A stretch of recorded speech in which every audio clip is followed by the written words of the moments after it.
Et voici la deuxième vidéo consacrée à notre chapitre sur le temps repensé. On va maintenant s'attaquer à cette loi de la relativité restreinte et à son aspect temporel, je dirais, c'est-à-dire ce qu'on appelle la dilatation du temps. Qu'est-ce que ça veut dire la dilatation du temps? Et qu'est-ce que Einstein a apporté comme révolution dans la conception galiléenne de la physique dite classique, de la conception de l'espace et du temps? Alors, c'est parti. Je vous présente d'abord Michelson et Morley, qui sont les deux personnages qui vont chercher un dispositif expérimental pour déterminer la vitesse de la Terre dans l'éther. Donc je commence cette vidéo par vous parler de l'éther, hein, j'avais fini la précédente aussi comme ça. Si ces concepts vous paraissent un peu fumeux, un peu compliqués, je vous dis tout de suite, on peut traiter le chapitre sans ça, hein, vous inquiétez pas, vous pouvez aller un peu plus loin dans la vidéo. Voilà, regardez-le juste par curiosité, j'essaie de vous expliquer pourquoi ces questions liées à l'éther sont étroitement liées à l'avènement de la relativité restreinte. Alors pour l'instant, Einstein n'est qu'un petit bébé, il n'est même pas né encore à l'époque, puisque Michelson et Morley, c'est les années 1870, et ils vont poursuivre leurs expériences jusqu'à assez tard, 1890. Et en quoi concernent les expériences de Michelson et Morley? Alors on rappelle notre définition de l'éther que nous avions donnée, on va retenir la deuxième aspect de cette définition. Le premier aspect, c'était le référentiel absolu dans lequel tout élément, tout objet de l'univers est en mouvement, c'est donc le référentiel absolu, comme je disais, qui a une certaine consistance peut-être ou qui n'en a pas, mais sa deuxième définition et la plus importante, pour parler de ce même éther, c'est le support sur lequel les ondes électromagnétiques de Maxwell, c'est-à-dire la lumière donc, s'appuie pour se déplacer. C'est le support sur lequel la lumière se déplace. Et Michelson et Morley cherchent à savoir, avec une expérience qui est restée extrêmement célèbre, quelle est la vitesse de la Terre dans l'éther. Alors ça consiste en quoi? Je vous montre encore le dispositif expérimental. On voit qu'ils sont très profonds dans un sous-sol, hein, pour plein de raisons. Je pourrais peut-être en reparler tout à l'heure. Et Michelson invente un appareil que d'abord on va faire marcher pour voir comment on peut essayer de comprendre ce dispositif. Vous avez ici un rayon lumineux. Vous avez là un miroir semi-réfléchissant. C'est ce qu'on appelle un interféromètre de Michelson. Encore aujourd'hui, on les utilise. Euh, Remarquez que ce miroir semi-réfléchissant est à 45 degrés par rapport à l'angle d'attaque des rayons lumineux qu'on va envoyer dessus. S'il est semi-réfléchissant, c'est-à-dire qu'il y a une partie de la lumière qui va être transmise et qui va rebondir sur un miroir, et l'autre partie de la lumière qui va être réfléchie et rebondir sur le même miroir. Regardons ce qui se passe. Le rayon lumineux passe sur la lame semi-réfléchissante, rebondissent, c'est-à-dire se réfléchissent, là, se rejoignent et arrivent ici sur un capteur. Vous pouvez comprendre que s'ils ont parcouru exactement la même distance, ces deux rayons, ils vont arriver en même temps, hein, sur le capteur. Pour ça, il faut que l'interféromètre soit parfaitement réglé pour que la lumière puisse parcourir exactement la même distance dans les deux cas. Et dans ce cas-là, elles vont arriver ensemble. Pas de problème. Comment eux, ils arrivent à constater que cette lumière arrive, que les deux rayons arrivent ensemble? Vous vous souvenez, on a fait les interférences, ça revient à dire qu'ils arrivent dans le même état vibratoire. Et donc, ça veut dire qu'ici, on peut constater, s'ils arrivent ensemble, ces deux rayons, des interférences constructives. C'est comme ça qu'ils arrivent à le constater qu'ils arrivent ensemble. Ils constatent ici, ils mesurent des interférences là pour voir s'il y a un décalage entre ces deux rayons. Aucune raison qu'ils soient décalés encore une fois, puisque ils parcourent exactement la même distance. L'interféromètre que vous voyez ici est bâti comme ça. On voit les miroirs, hein, ici la lame semi-réfléchissante. Et voilà. Alors ok, mes deux rayons voilà, se retrouvent, parcourent la même distance. Et encore une fois, ils arrivent en phase, comme on dit, et font des interférences constructives. Alors ça c'est très bien, mais dans quel référentiel sommes-nous? On voit qu'ici tout est immobile. Vous avez vu les rayons lumineux se déplacer, voilà, dans le référentiel qui pour nous est l'écran, hein, finalement. Mais la lumière, on le sait, elle se déplace dans l'éther, elle ne se dépasse pas dans ce référentiel terrestre qu'on voit ici.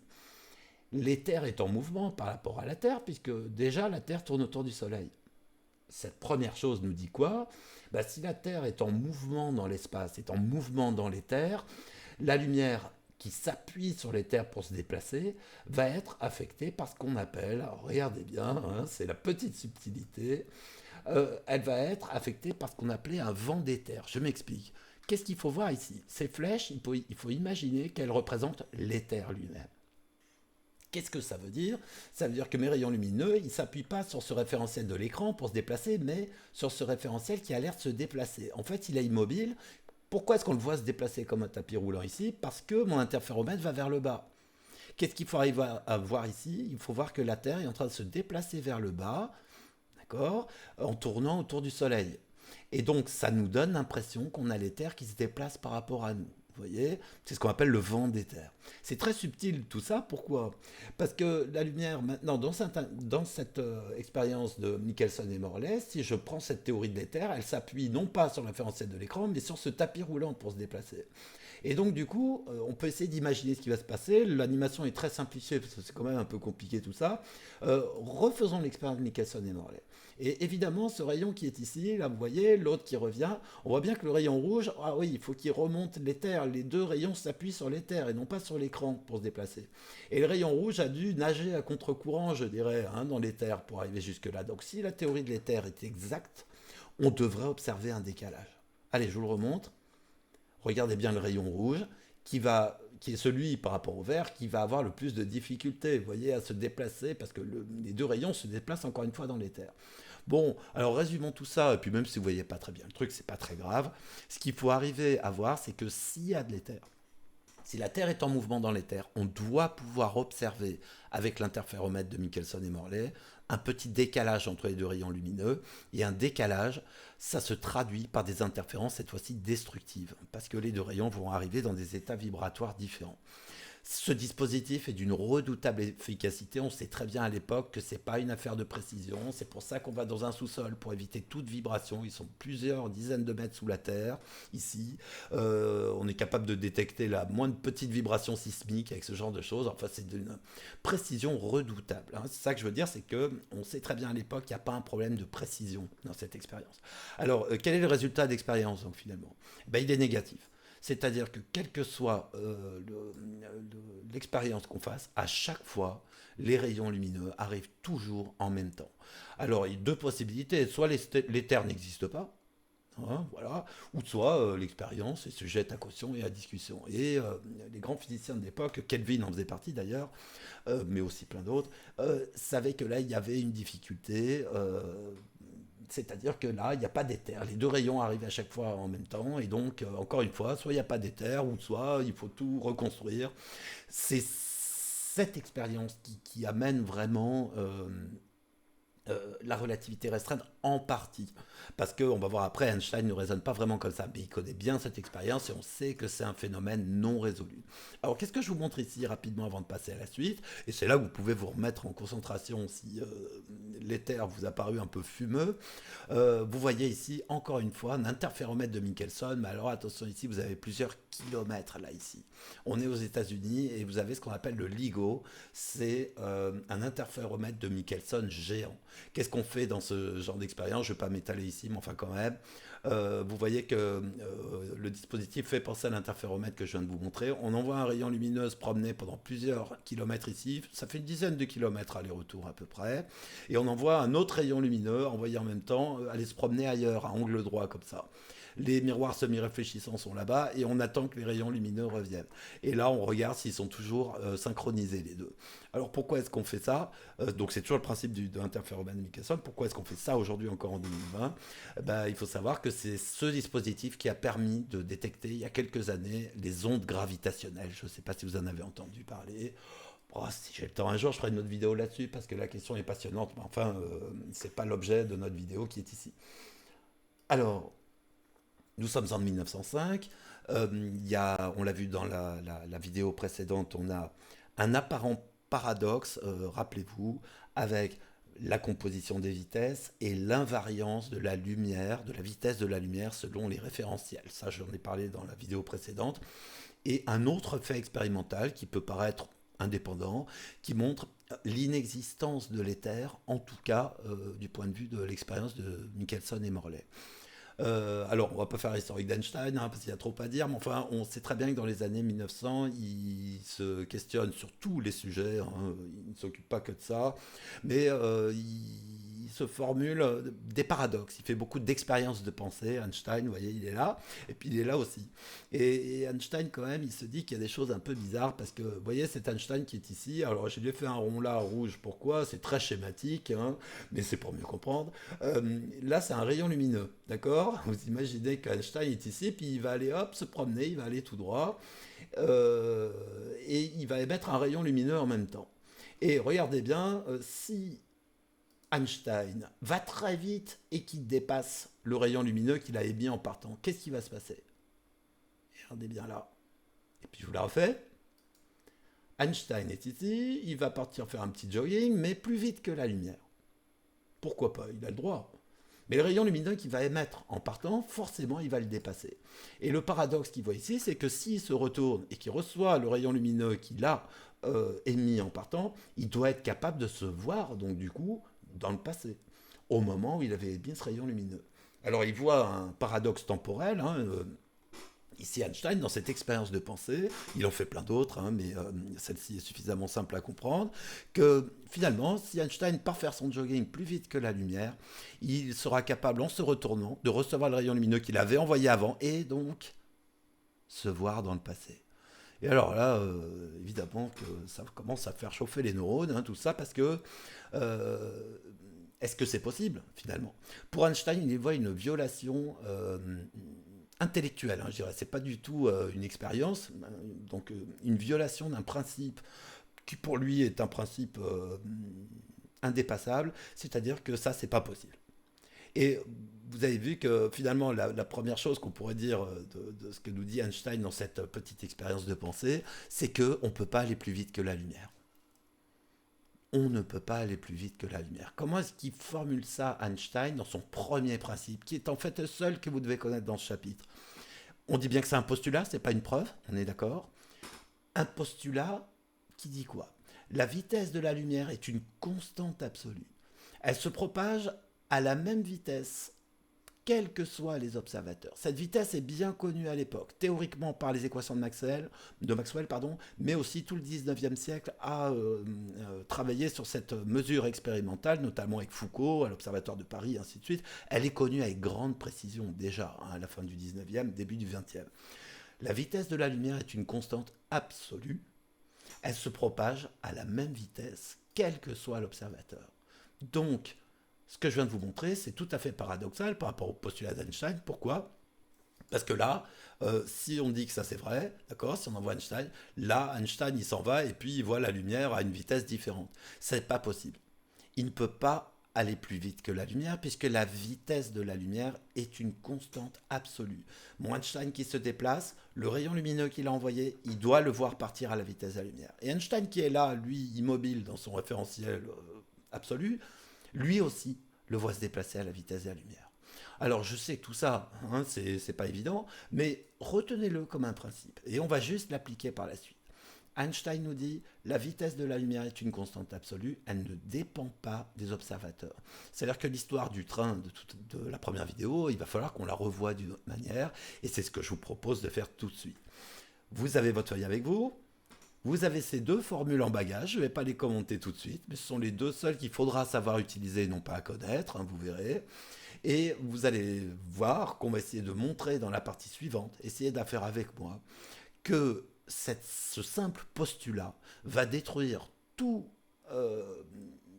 cette conception galiléenne de la composition des vitesses et va amener à tordre le cou à cette notion de temps absolu dont on a parlé dans la première vidéo. Et je vais vous montrer comment. Alors, on analysera ces formules juste après. Vous allez voir, elles ne sont pas si méchantes que ça. Mais je vous propose d'aller tout de suite les démontrer. De démontrer que cette affirmation va nous amener à ces formules et donc à considérer deux temps différents pour un même phénomène.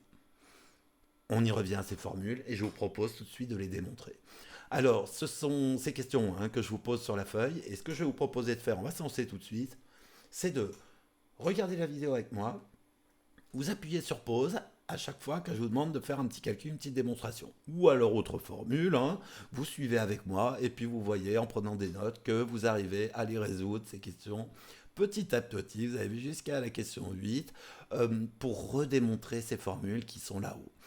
On s'accroche, on y va, vous êtes prêts? Allez, on se lance. C'est parti. On est sur cette animation qu'on a vue tout à l'heure. Et maintenant, on se pose. Première question que je vous pose, c'est de montrer donc que le postulat d'Einstein montre que les temps ne peuvent pas être absolus. C'est parti. Je vais mettre le son pour retrouver le même événement que dans la première vidéo. C'est-à-dire un objet. Mais cette fois-ci, cet objet, je vais l'appeler rayon lumineux.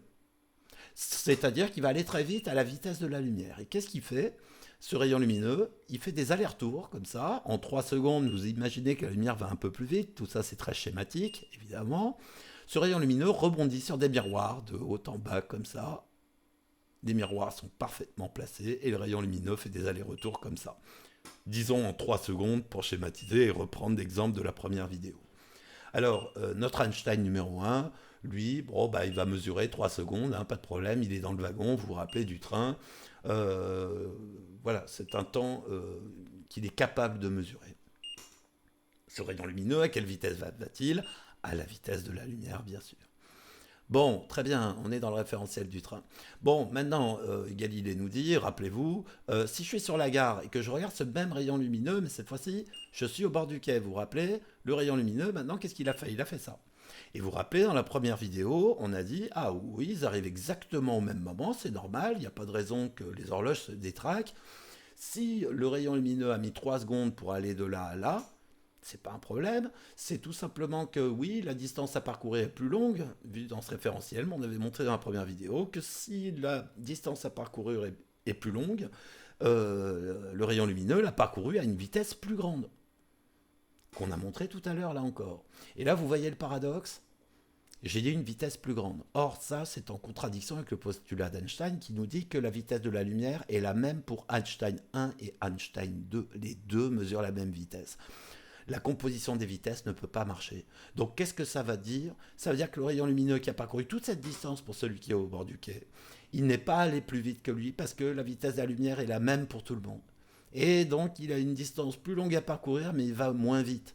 Donc vous pouvez vous douter que Einstein numéro 2, qui est au bord du quai, le voilà Einstein numéro 1, qui mesure un temps ici, 3 secondes, d'accord, pour parcourir cette distance pour la lumière.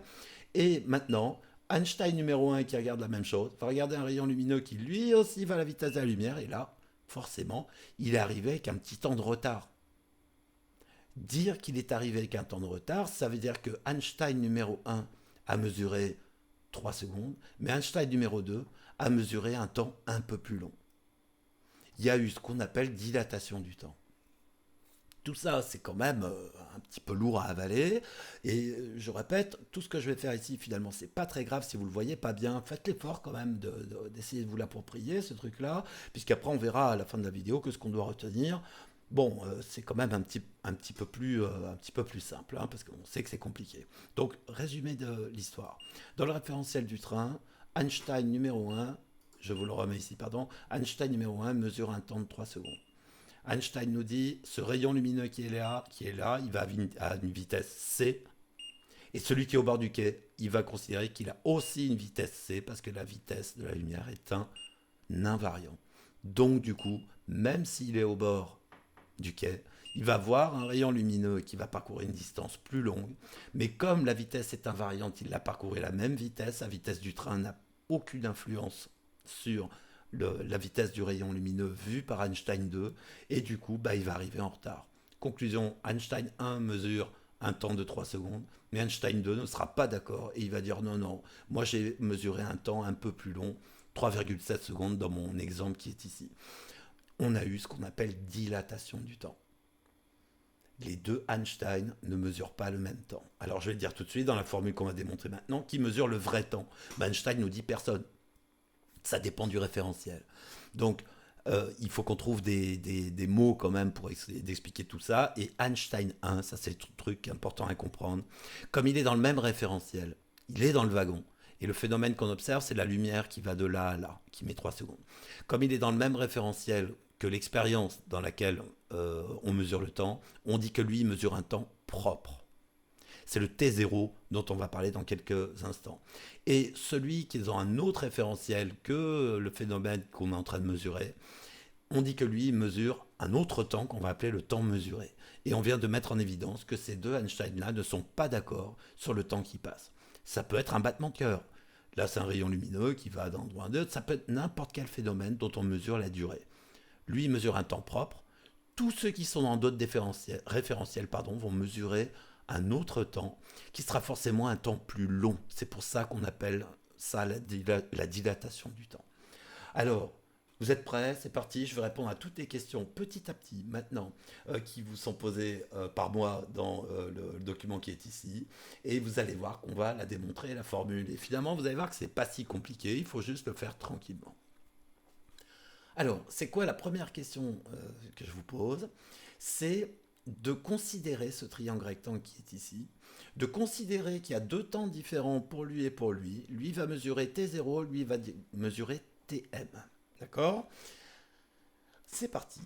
Première question. Exprimer la distance parcourue par le rayon lumineux entre A et B. Tout à l'heure, il était entre A et B ici, ou entre A' et B. Le rayon lumineux qui a parcouru cette distance qui est là, est-ce qu'on peut l'exprimer?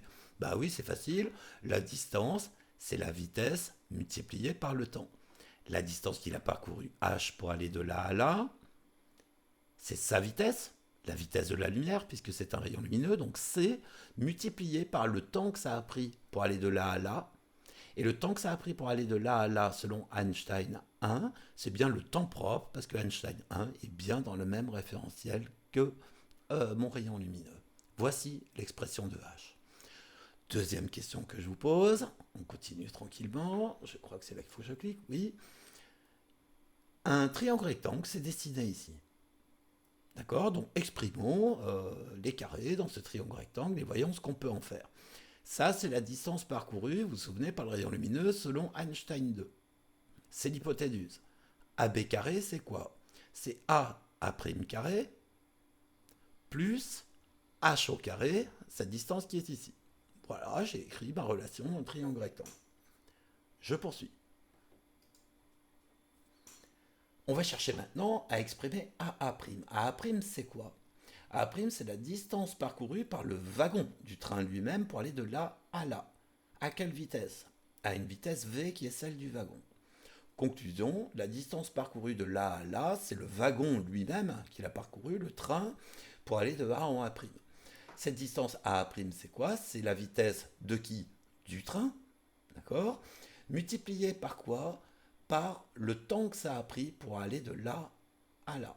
Le temps que ça a pris pour aller de là à là, c'est un temps mesuré. Pourquoi je dis ça? Donc on est prudent, on ne lui donne pas le même nom qu'à l'autre. On va bien voir s'ils sont égaux à la fin. Le temps mesuré ici, pour aller de là à là, ça a été mesuré par Einstein 1. Cette distance qui est parcourue ici de A en A', elle vaut 0 pour lui. D'accord? C'est dans son même référentiel. Donc ce qui s'est passé là, ce déplacement du train, ce n'est vrai que pour Einstein 2, qui lui, dans son temps à lui, mesure un temps Tm. Maintenant que j'ai une expression de H, je vais la remplacer là-dedans. Maintenant que j'ai une expression de A', je vais la remplacer là-dedans. C'est ce que je vous demande de faire sur la feuille. Qu'est-ce que ça va donner? Ça va donner ceci. Faites-le à la main, vous allez voir, vous allez y arriver. Bon, j'ai cette expression avec des carrés qui est là. Qu'est-ce qu'on va essayer de faire maintenant? Alors, c'est le moment le plus important dans notre étude, c'est que on va essayer d'appliquer le postulat d'Einstein ici. Et la question, c'est cette distance AB qui a parcouru le rayon lumineux d'après Einstein 2 qui est ici. C'est quoi? On dit A. Alors, quelle est la vitesse de la lumière? C'est C. Quelle distance a-t-il parcouru? Selon Einstein 2, mon rayon lumineux, il a parcouru la distance AB. D'accord? La vitesse de la lumière, c'est une distance divisée par un temps. D'accord? Ce temps est mesuré par qui? Par Einstein 2, donc c'est son temps mesuré à lui. Et qu'est-ce qu'on est en train de dire ici? C'est là que tout s'est joué. Normalement, dans la première vidéo, qu'est-ce qu'on aurait fait? On aurait dit la vitesse du rayon lumineux pour aller de là à là. C'est quoi? C'est sa vitesse à lui, bien sûr, plus la vitesse du train avec les carrés. Vous vous rappelez, on l'a fait tout à l'heure. Non, non, non. La vitesse de la lumière est la même pour tout le monde. Donc pour aller de là à là, ça se fait toujours à la vitesse de la lumière. C'est là que tout se joue. Alors, bon, bah, une fois qu'on a dit ça, exprimons AB carré. C'est donc bien égal à C carré fois delta TM au carré. On arrive à cette expression. Je peux continuer maintenant. Allez voir maintenant dans mon expression de tout à l'heure comment je peux remplacer AB carré par son expression. C'est ça. Donc je vais le remplacer ici. Je me retrouve avec quoi? C carré fois delta TM au carré, plein de carrés, et deux temps qui ont l'air d'être différents. Hein, on le voit ici. Qu'est-ce que je vais essayer de faire maintenant? C'est que je vais essayer d'isoler TM pour voir ce qu'il vaut par rapport à tout le reste. Alors c'est une petite manipulation mathématique qui va consister à faire passer C carré en dénominateur ici. On va le faire tout de suite. C carré, je le mets là en dénominateur. Ok. Alors, il est passé au dénominateur. Très bien. Je me retrouve avec tout ça. Et je vais essayer de simplifier tout ça. V carré sur C carré ici. Et C carré sur C carré, ça vaut 1. Vous vous retrouvez avec cette expression. On y est presque. Le temps mesuré et le temps propre, quelle est la différence entre les deux? Il n'y a plus qu'à faire une racine carrée de tout ça, de faire un peu le ménage et de voir ce que ça donne. Faites-le à la main. Alors, allons-y. Delta TM, j'ai fait une factorisation. J'ai fait passer le membre de droite à gauche. D'accord? Je factorise, je me retrouve avec ça. Je fais passer en dénominateur. Et je me retrouve avec cette expression de delta TM au carré. Delta TM au carré, je fais maintenant ma grande racine. Et je tombe sur la formule du cours. Alors, on va s'y arrêter 2 secondes. La formule du cours nous dit quoi? Le temps mesuré par Einstein 2. Il n'est pas le même que celui mesuré par Einstein 1. Comment l'un dépend-il de l'autre? Eh bien, il faut multiplier, comme vous voyez dans le cours, par un coefficient qui est 1 sur racine de tout ça, ce qu'on appelle le coefficient de Lorentz, qui va dépendre de quoi? Tout simplement de la vitesse du train. On pourrait faire un calcul en prenant notre TGV qui va à 300 km/h, d'accord? Et puis diviser par la vitesse de la lumière au carré, faire le calcul de tout ça, et de voir combien vaut le coefficient de Lorentz. Si on fait le calcul pour un train, à 300 km/h, on devrait trouver 1,000001. C'est-à-dire quelque chose de quasiment égal à 1. Ce qui veut dire que dans le TGV, la différence entre Einstein 1 et Einstein 2, il va falloir monter jusqu'à la 12e décimale à peu près pour voir une différence entre ces deux temps. C'est ce que je vais vous montrer pour finir. Regardez bien. Le coefficient de Lorentz que je vous remontre, qui est là dans notre cours, c'est bien lui. Voilà, qui est exprimé dans notre cours. Là, je explique bien ce que vaut chacun dans toutes les... avec le plus de précision possible. Et ce coefficient de Lorentz nous dit quoi? C'est ce qui fait la différence entre la mesure du temps, entre quelqu'un qui mesure un temps et celui qui mesure le même temps, mais dans le référentiel propre, ce qu'on appelle le temps propre. Combien vaut ce coefficient? Dans la vie de tous les jours, il vaut 1. Il vaut quasiment 1. Pourquoi? Parce que V est toujours très petit par rapport à la vitesse de la lumière. Si vous êtes dans un train qui va à la vitesse de la lumière, je ne sais pas comment vous faites, mais ça va vite. Ce coefficient vaut quasiment toujours 1. Alors quand est-ce que les deux temps vont commencer à être différents? Regardez bien, là c'est la courbe que je vous ai montrée, que je vais remontrer maintenant. Le coefficient de Lorentz, comment dépend-il de la vitesse du référentiel? Alors vous apercevez que quand V sur C est plus petit que 1, d'accord, que vous allez à des vitesses normales, notre TGV sera à peu près ici. Le coefficient de Lorentz vaut 1, les deux temps sont pareils. Quand vous allez à la moitié de la vitesse de la lumière, ça n'a pas beaucoup changé comme vous le voyez ici. Déjà, la moitié de la vitesse de la lumière, vous allez très très vite. Alors quand est-ce que les effets de dilatation vont commencer à se faire sentir? Vous voyez que c'est à partir de 80-90% de la vitesse de la lumière que là le coefficient de Lorentz va monter en flèche. Et si vous allez à la vitesse de la lumière, vous êtes sur une asymptote verticale, vous voyez ici, et le coefficient de Lorentz s'envole jusqu'à devenir infini. C'est une autre manière de voir que la vitesse de la lumière ne peut pas être dépassée, comme vous le voyez ici. Et là, il s'envole. Et donc, quand est-ce que les effets de dilatation du temps vont se sentir? C'est à des vitesses proches de la lumière. Il faudrait être dans un train qui va vraiment très très vite pour que la dilatation du temps se fasse sentir. Alors, comment on fait pour appliquer ces formules? Je vous propose de vous entraîner maintenant sur les 2 exercices de bac que je vous ai donnés. Vous les retrouvez sur le site ici, les 2 exos de bac. Et maintenant, on va faire le tri dans tout ça. Si ça vous a pas trop plu, tout ce que je viens de faire ici, c'est normal. Il faut maintenant se rassurer et puis regarder un petit peu qu'il faut retenir de tout ça, et je vous l'ai mis tout en bas de la feuille. Hein, ça c'est extrait des textes officiels, hein, j'ai mis sur la feuille. Qu'est-ce que vous devez retenir? Que la vitesse dans le vide est la même dans tous les référentiels galiléens. Ça, c'est le principe d'Einstein. Définir la notion de temps propre. Qu'est-ce qu'un temps propre? C'est le temps mesuré par l'observateur qui est au repos par rapport au phénomène étudié. On est d'accord? Là, c'était Einstein 1 qui mesure un temps propre, c'est ce qu'on appelle delta T0. Et ensuite, exploiter la relation entre durée propre et durée mesurée, c'est-à-dire savoir utiliser la formule qui est donnée plus haut. Et cette formule-là n'est pas à savoir par cœur, il a dit exploiter, il n'y a pas dit savoir. Vous êtes d'accord? Et ensuite, extraire, exploiter des informations relatives à une situation concrète où les caractères relatifs du temps est à prendre en compte. C'est-à-dire où la dilatation du temps va pouvoir être mesurable. Et pour ça, on a compris qu'il faut aller très très vite. Alors, faites des exos, je vais mettre des corrections très très bientôt. Au moment où vous écouterez les vidéos, elles seront peut-être déjà sur le site. Le plus important, c'est d'avoir fait d'abord l'effort d'écouter cette vidéo, de voir que la thématique est compliquée, mais qu'après, dans les exercices, ce sont simplement ces trois notions qu'il faut savoir manipuler. Alors, est-ce que ça s'est mesuré, cette dilatation du temps en vrai? Alors, ça a été fait pour la première fois en 1971 par ces deux personnages.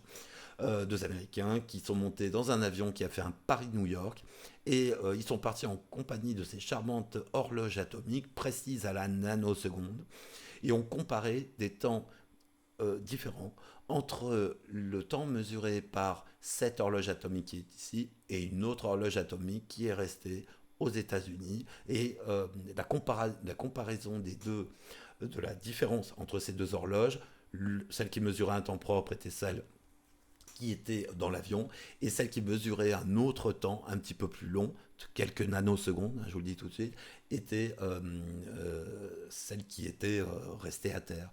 Et donc la différence entre ces deux temps était tout à fait en accord avec les prédictions d'Einstein. Et puis aujourd'hui, c'est devenu dans les accélérateurs de particules quelque chose de classique. Mais on voit bien que la relativité restreinte est dure à comprendre parce que elle fait référence à des référentiels qui sont propulsés à des vitesses extrêmes. Voilà. Alors, faites les exercices. Je mettrai la correction. Vous essayez de les faire. Essayez d'appliquer ces formules. Elles ne sont même pas à savoir. Hein, vous avez compris.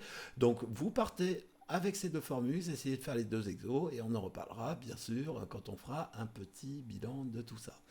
Voilà, ah ouais, c'était quand même un peu compliqué, hein, mais c'est bien, vous avez fait l'effort d'écouter la vidéo. Maintenant, on restera sur les fondamentaux, et on fera l'effort de s'accrocher un petit peu. Et vous allez voir que finalement, les exercices vont nous ramener à des choses plus simples. Je l'ai dit souvent dans cette vidéo, mais c'était important de le dire et de le savoir. Je vous souhaite bon courage et à bientôt.